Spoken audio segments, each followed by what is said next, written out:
In the winter after the Berlin Wall fell, the city moved with a hesitant looseness, as if a long, rigid limb had only just begun to wake. Chunks of concrete lay for sale along the sidewalks as souvenirs. The smell of rust drifted from the exposed ends of steel-reinforcing bars, spreading slowly into the cold air. Where the wall had once blocked every line of sight, space stood open. Wind crossed from both sides and tangled in the middle, carrying with it the mixed scents of neighborhoods that had been kept apart for decades. News cameras threaded through the crowds, recording every embrace and every sob. Broadcasters replayed again and again images that had slept for years in the archives. Among them, one photograph was always placed in a prominent position.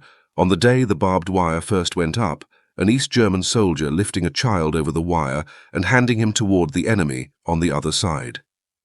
The media gave the image many names: a crack in the Cold War, a rehearsal for reunion, humanity in the gap of the wall. Each decade attached new meanings to the same moment. The first time Paul saw that photograph on the evening news, he was already in his 40s.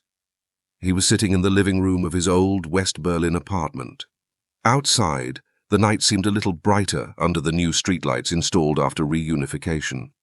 His fingers tightened on the armrest of his chair as if an old pain had suddenly returned. He stared at the screen without blinking, as though he needed to be sure whether the child in the soldier's hands was really himself.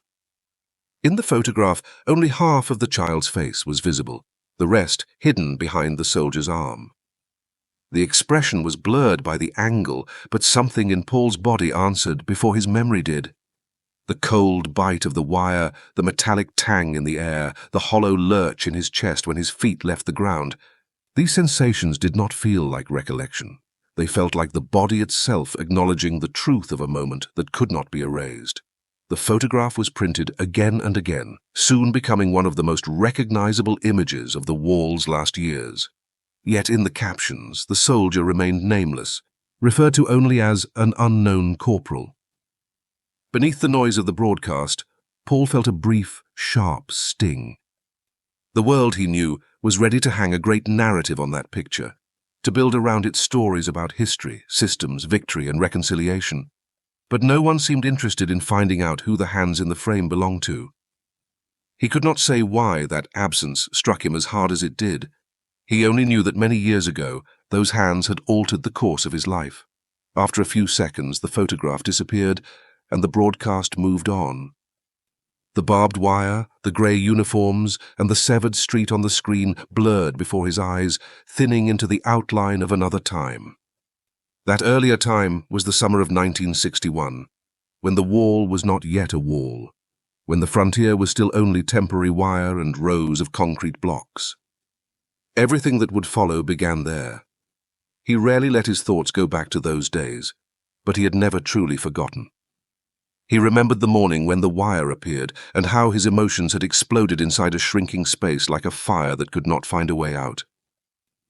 The photograph had lifted a corner of a long-settled curtain, allowing him again to see how the street of his childhood had been cut in two. That street had once been full of ordinary sounds.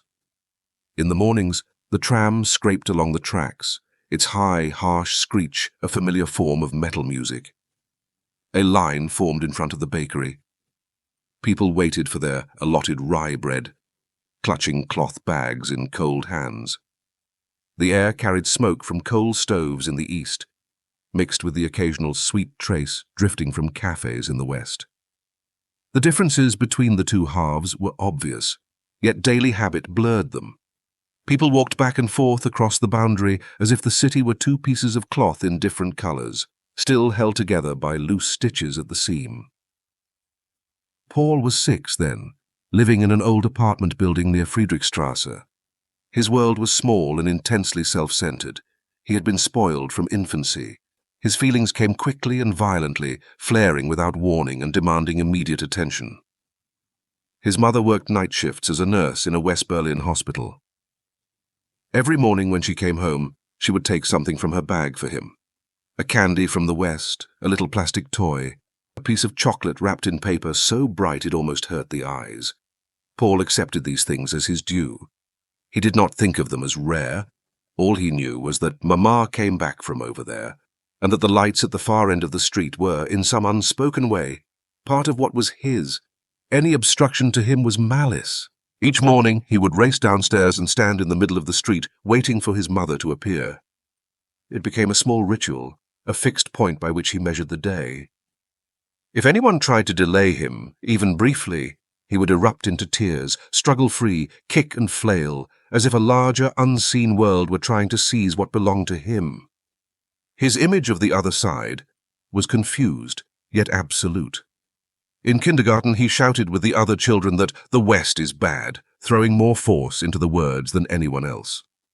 He did not understand politics. He understood only that shouting loudly made teachers look at him and made him seem important among his peers.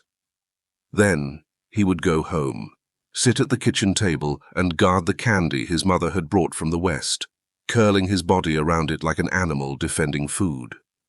No one was allowed to touch it. From slogans to candy wrappers, 2 sets of signals shaped him at once, pulling in opposite directions and never resolving. Within that confusion, a rigid conviction formed in his young mind. Over there is both dangerous and mine. His father did little to clear this up. The family was typical of post-war East Berlin.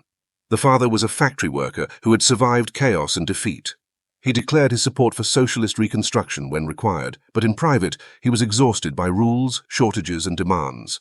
In raising his son, he was inconsistent. He preached discipline, spoke of obedience and rules, yet softened at every outburst.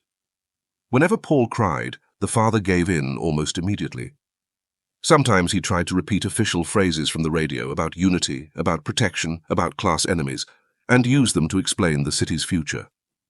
He recited them awkwardly, without much belief. He told the boy that the West was dangerous, yet he depended on his wife to cross that same boundary every day and come home.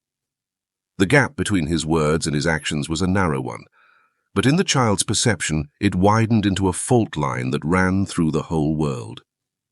Once, when Paul's mother was delayed at the border, the boy waited far too long on the street. The sun lay on the pavement, making the dust shine. His impatience grew with every minute. When his mother finally appeared, he did not rush toward her as he usually did. Instead, he shouted at the top of his voice, "They're the ones who wouldn't let you come back." His voice was so sharp that people turned to stare. His father's face changed. He grabbed the boy, pulled him aside and told him not to shout such things, but he did not explain who they were. He did not say that the world was more complicated than a single pronoun.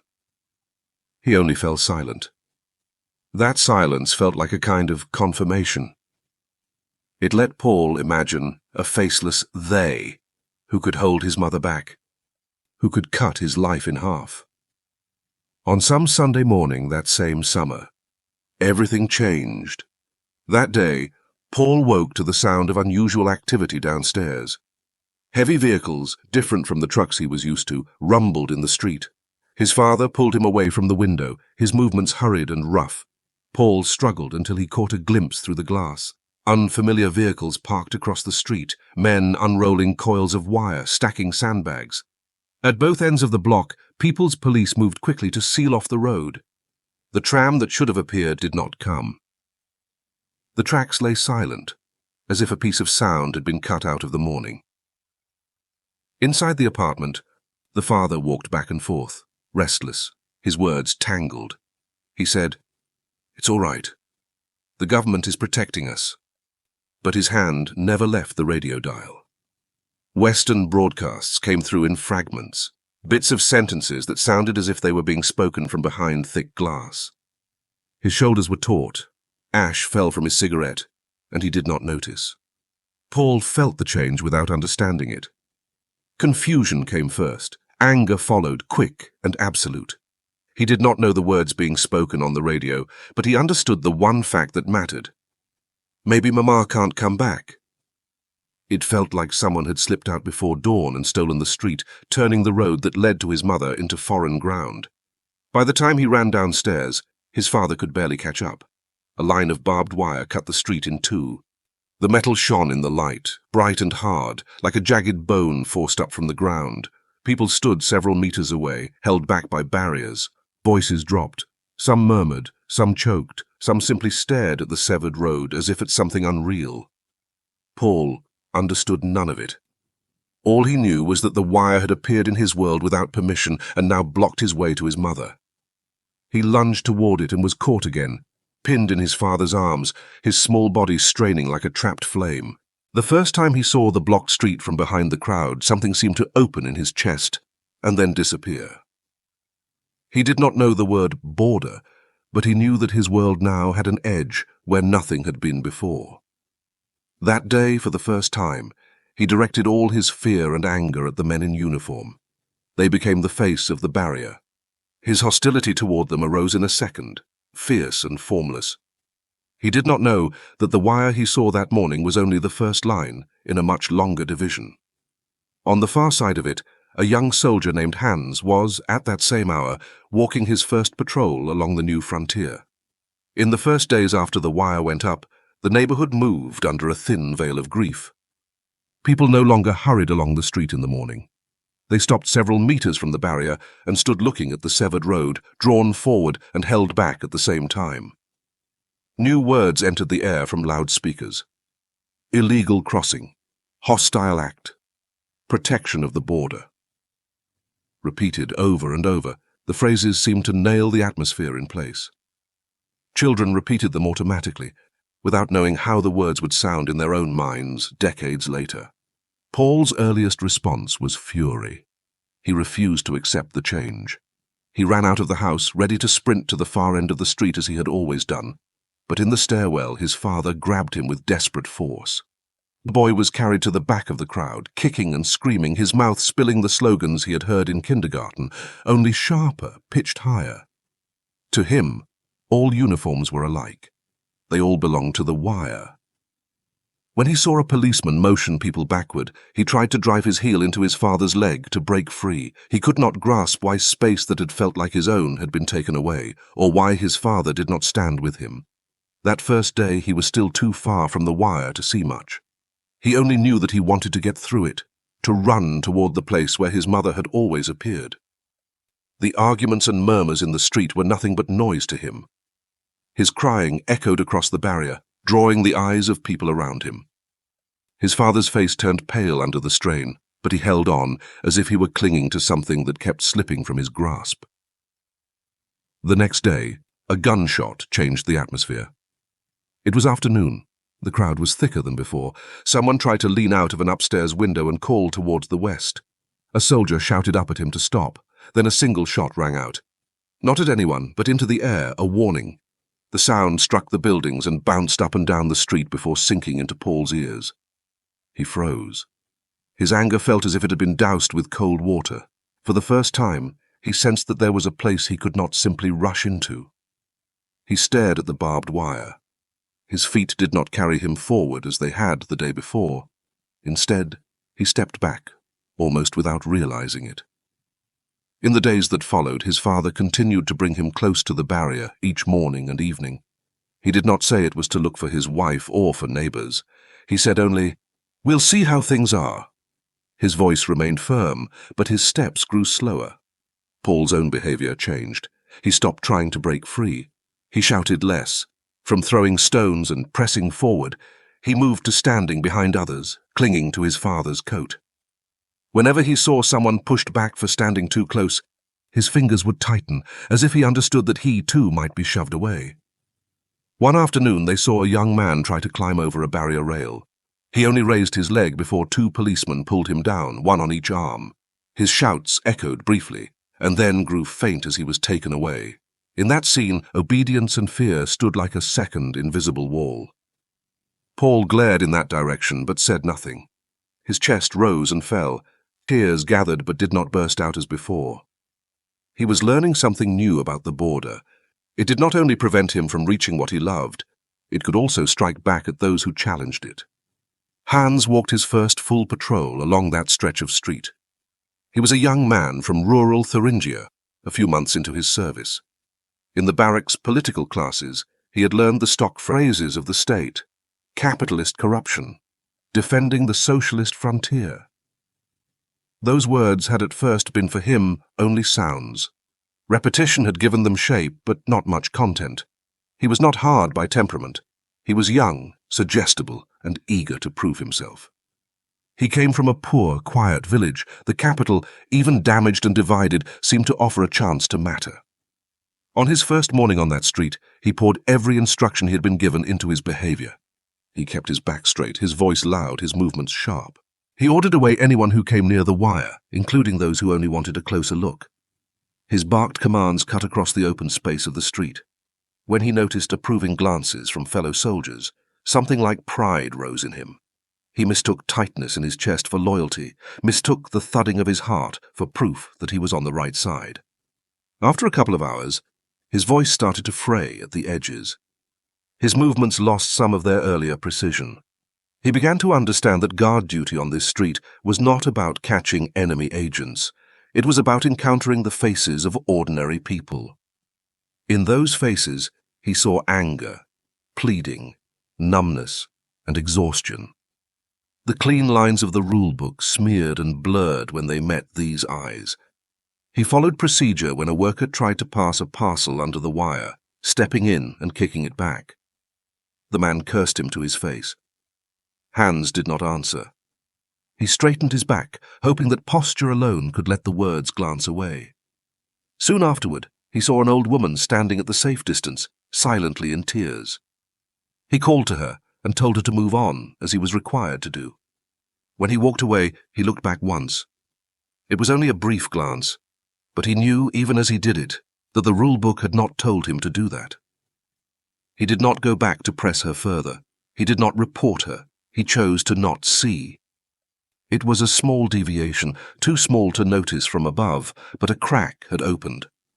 As the days grew more tense, people realized that the new boundary was not temporary. Some families began to pack hurriedly. Some hid documents under floorboards. Others slept only in fragments, waking to stand at the window and stare at the wire. At home, Paul's father seemed increasingly stripped of patience. During the day, he told the boy more sharply than before, "Don't think about those things." At night, he unfolded a map and drew lines across it with a pencil, scanning for alleys and gaps that might still be open. Sometimes he took from his pocket a short note from his wife, read it and put it away again as if hiding a private defeat. The anxiety in the apartment gradually turned into a thick, invisible presence. The father tried to control Paul more strictly, but in the boy's tears, he still yielded. The child's already unstable sense of the world twisted further. He began to count his father among those who were blocking him. In one argument, he pointed at his father's chest and shouted, "You're the one who won't let me go to Mama!" The words shook the man. His hand rose as if to strike, then stopped in mid-air. Instead, he pressed his palm against his own forehead and said nothing for a long time. Under this weight, a day came when the pressure in the neighborhood rose sharply. More people than usual crowded into the street. On both sides of the wire, voices called out. In the west, people held up cardboard signs with written messages and shouted the names of relatives trapped in the east. The air itself seemed restless, as if one more shock might set it ringing. That day, when Paul's father took him toward the street, the boy was quieter. He no longer cried out as soon as he saw uniforms. He looked at the barbed wire with his lips pressed tight, as if trying to hold his breath still. He was no longer the child who would sprint blindly forward. He had begun to sense the danger, but he had not abandoned his fixation. The crowd pushed them toward the front. On the western side, a neighbor recognized them and shouted Paul's name across the barrier. The voice tore open something in the boy's composure. His body leaned toward the wire. He managed only half a step before the shifting crowd forced him back. His hand caught on the wire. The barbs tore his palm. Blood appeared, bright in the light. He frowned, but no sound came out.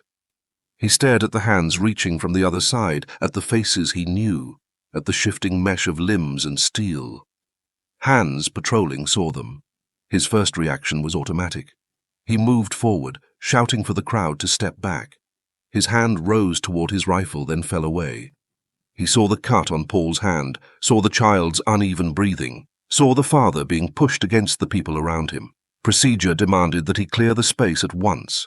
He did reach out, but his hand stopped just short of the boy's shoulder.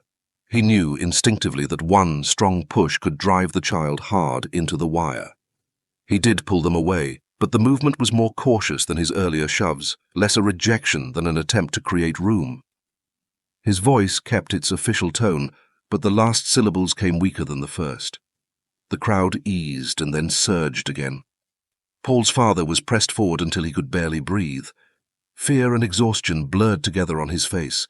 Behind the boy, he tightened his hold, then, in an instant, loosened it, as if a decision long delayed had broken through. He looked over the wire, saw those on the far side, someone pointing toward him, someone calling his name, someone holding out empty arms. Paul struggled for air. He was beyond shouting. The word enemy no longer came to his lips. There was no room for it. His chest seemed clamped in a vice. His hand, still against the wire, burned.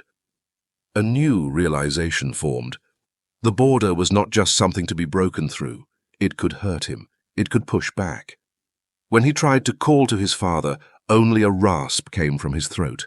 Then his father lifted him. The movement was abrupt and unsteady, the gesture of someone past his limit.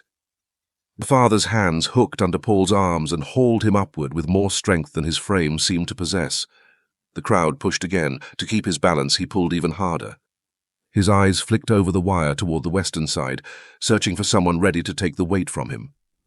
Paul rose half a body's height off the ground. His legs kicked in the empty air. He did not cry out. He grabbed at his father's collar, fingers slipping on the damp fabric. His heart hammered. Tears sprang to his eyes but did not fall. For the first time, the world around him seemed not only hostile, but entirely beyond his reach. He understood dimly that he could not force it to change by sheer rage. For the first time, his instinct turned not toward breaking through the barrier, toward grasping any hand that might hold him steady. Hands had reached them. He had prepared another command, ready to push man and child backward. But when he looked up and took in the scene, the father lifting the boy toward the wire, the arms reaching from the other side, he froze. Training had not prepared him for this. His orders were clear about escape attempts, about saboteurs, about hostile acts. They said nothing about a father who, cornered and breathless, raised his child like an offering, his last hope resting not in his own escape, but in the boy's. Hans stepped forward. His body still answered the logic of his orders. His hand rose to push the father away, to restore the prescribed distance. His arm moved with the drilled stiffness of long practice, his back straight, every part of him shaped by uniform and training. Then Paul's face came fully into view. It was a small face, squeezed by the crowd and starved of air, eyes bright with unshed tears. It held no politics, no categories. It only showed fear and a desperate wish to breathe. The boy was not running. He was not attacking. He was not doing anything but trying not to be crushed. Hans's hand stopped in mid-air. The rifle strap swayed on his shoulder. He understood clearly and all at once that if he obeyed his training exactly, if he pushed them back with full force, the boy might slip, be thrown against the wire, or vanish into a pile of bodies and metal where he could not be reached. The gap between rules and reality opened beneath his feet. The crowd surged once more. The father's footing slipped. The boy wobbled in the air. On the far side, people pressed closer. Hands stretched through the wire, fingers pointing, grasping at nothing.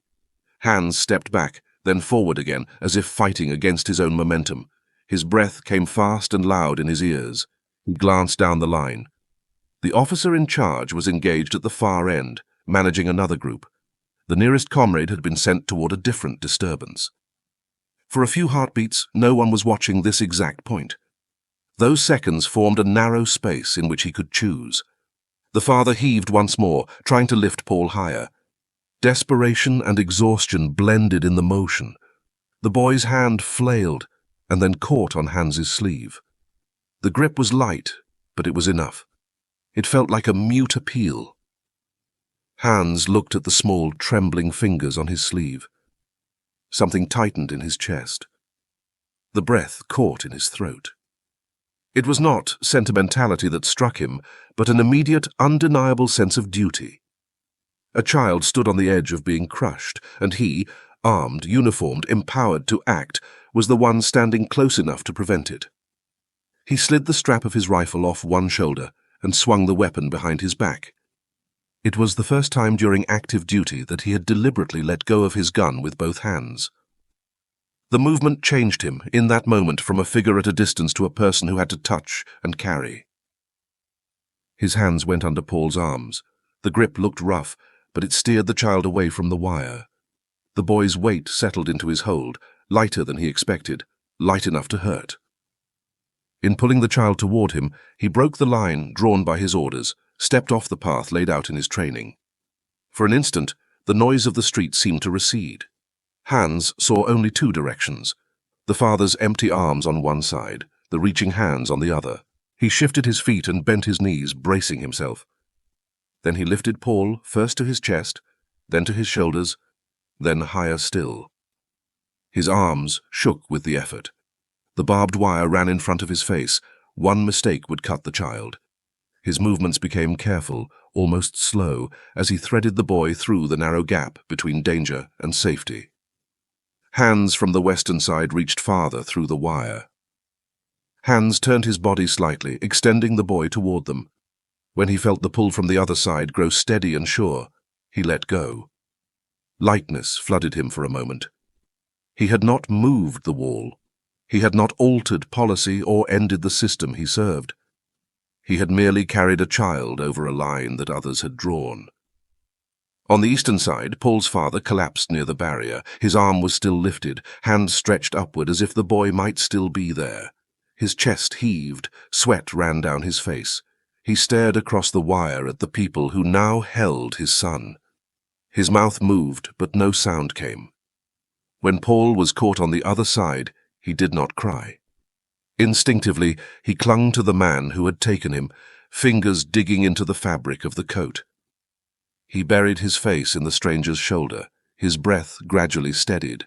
The press of bodies, the wire, the shouts, all of it fell away. Hans stood where he was. His shoulders sagged slightly. The warmth of the boy's skin lingered in his hands. He knew that if his action was seen, it might be recorded, might bring censure or worse. In those seconds, he had not considered outcomes. He had acted on a simpler understanding. Protecting life was also part of his role, even if no one had written it into the rule book. Around him, the street slowly returned to its enforced pattern. Loudspeakers resumed their warnings about the inviolability of the border. Soldiers moved back into their positions. The crowd was pushed away in sections. Yet a small trace remained. On one strand of wire, where the boy's hand had slipped, a smear of blood dried in the sun, a thin line of red against the metal. After Paul crossed the barrier, sound seemed to drain from the world for him. In the arms of the West Berliner who held him, he felt a hand patting his back, slow and steady. His breathing grew easier. When he turned his head, he could no longer clearly see his father. The man's form was blurred by distance, by shifting bodies, by the harsh geometry of the wire. Paul did not understand why he had been sent across. He did not understand why his father no longer reached for him. He only clung more tightly to the one who held him and pressed his face back into the man's shoulder, as if he could rub away the last minutes by force. Soon he was taken to a temporary shelter. Not long after, his mother came to claim him. Her sobs when she embraced him filled the hallway, drowning out the steps and voices around them. He was carried away from the border and into a different rhythm of life. Brighter classrooms, regular supplies, shop windows full of goods. At school, one of the first sentences they taught him was, "You are free now." The word did not thrill him. It felt sharp. It reminded him of the wire. In class, he repeated it with the others.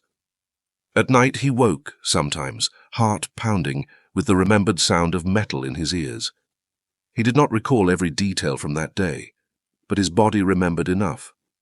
The constriction in his chest, the sting in his hand, the brief weightlessness when he was lifted, and the pressure of a stranger's hands holding him up.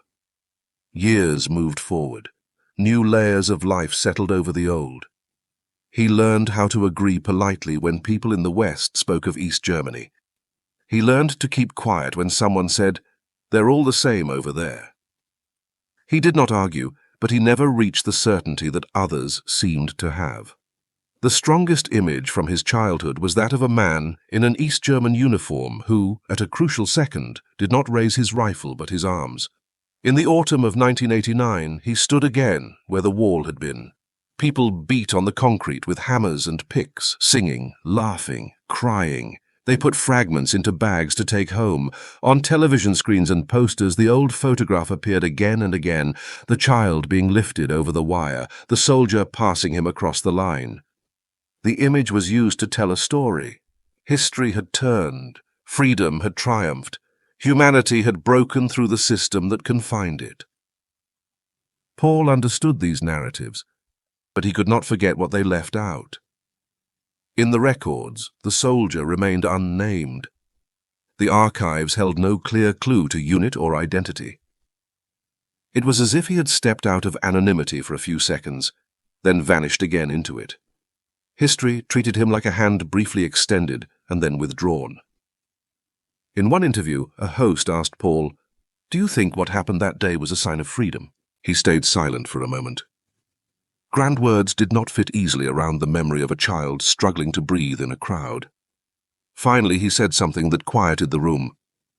"They told me the people on the other side were all enemies," he said. "But when I was about to be crushed, it was someone wearing the East German badge who lifted me up." He did not call the unknown soldier a hero. He did not call himself a symbol of anything.